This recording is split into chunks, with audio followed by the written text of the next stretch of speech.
I will now describe the game function. There are some games included with the player. They are fixed in memory and cannot be removed, nor can you add games to the player.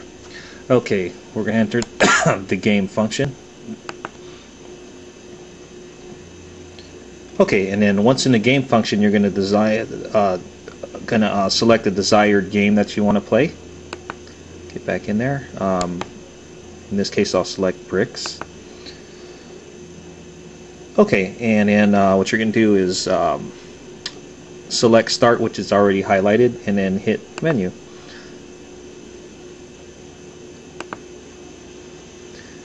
As you can see, this game is kind of like Tetris. Most of these games are pretty simple, and they basically use the arrow keys or a combination of the arrow keys and play button.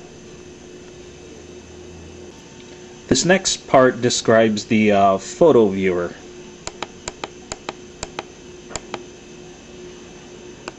Okay, I'm now initializing to the photo viewer.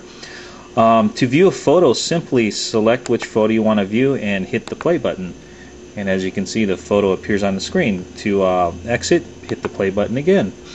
If you have folders of pictures, then what you want to do is hold the menu button down, and it'll actually take you to the oops, actually held it down too long. I want to hit the menu button, and it'll actually take you to the folder directory where you can actually access your folders. The last function I'm going to describe with this player is the setup or settings function. Here you will find options for controlling the display, system, time, language, power saving functions, memory information. I'm actually not going to go into detail on these features as they are pretty self-explanatory. However, one important note would be if you are ever in the market for one of these players, be sure you check the memory info in the player to make sure that you're actually getting what you intend on buying. Example for this player, let me go to the memory info, press the menu button. You'll see 965M, which stands for 965 megabytes displayed, approximately 1 gigabyte. That's the memory excuse me, of this player. The rule of thumb is whatever the memory info shows, divide by 4, and that is approximately how many songs the player can store. The reason we used 4 is because an average MP3 song is 4 megabytes. I will now explain and show how to load files into your MP4 player and how to create folders. As these MP4 players are memory devices, your computer with the Windows operating system will automatically recognize it when you plug the USB cable into the player and the computer. So I'm going to go ahead and plug the player into the USB cable.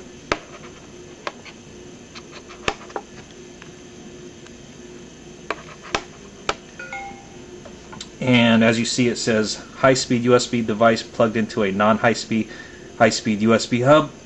Go ahead and disregard that message. You can still transfer files to your player without any issues. Okay, once the player is plugged into the computer, you want to move your mouse arrow over to the start button, which is in the left bottom hand corner. Right click, choose Explore. Then what you're going to do is scroll down, and notice it says removable disk. That is actually your MP4 player. You're going to left click that. Off to the right here, you'll see the contents of your MP4 player. Previously I actually already added some folders here. This area here is where you're actually going to create folders, and you can actually transfer files. They can be MP3, text, video files.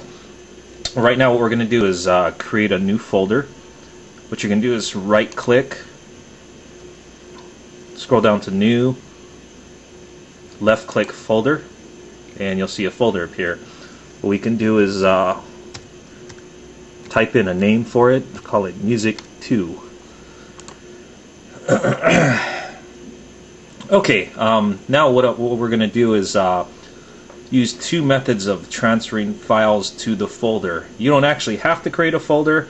It's just more organized if you do. You can actually drag and drop files directly into this empty area, which is the upper level directory of your MP4 player.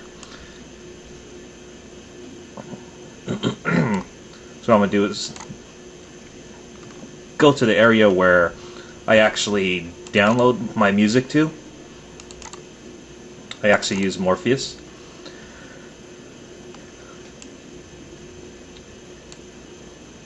Okay, what I'm going to do is left click the song that I want to transfer over to the player, drag it over to Music 2, and as you can see, the song starts to transfer over.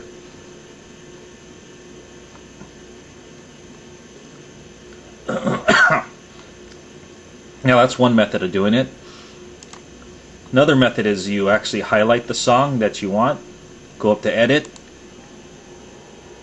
Copy, click on the folder you want to copy it to, Edit, Paste. As you notice, that actually did the same exact thing. Okay, this last portion of the video will explain how to convert videos that you download off the internet into the AMV format that is used by the player.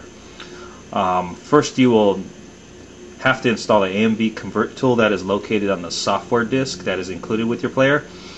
If you did not receive a software disk with your MP4 player, not a big deal. Just search for AMV converter on the internet and you should be able to find a free download of the program. Once installed, run the AMV convert tool program. So what I'm going to do now is go to my AMV program, which I previously installed.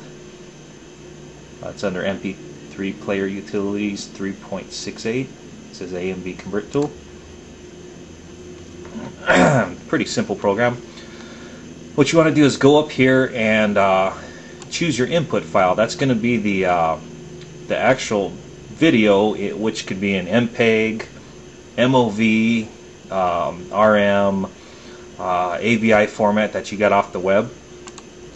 In this case it's actually an MPEG file. You're going to open it.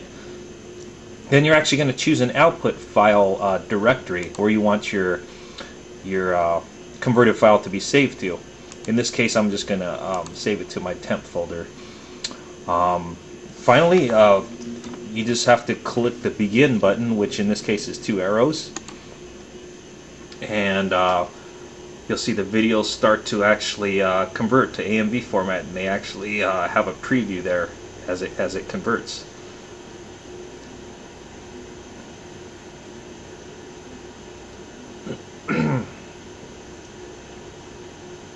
Notice the status indicator at the bottom. It actually does a pretty fast job at converting MPEGs to AMV format.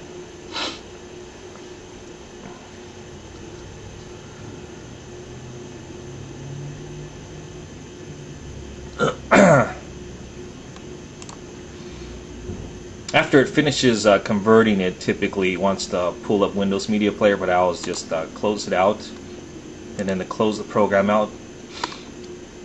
Then what I do is go back to Windows Explorer. I go to the excuse me, temp file, temp directory where I actually sent the converted file, and you can see there's the AMV file. Simply drag it to the removable disk or one of the folders. In this case, I'll just do removable disk so it saves it to the root directory.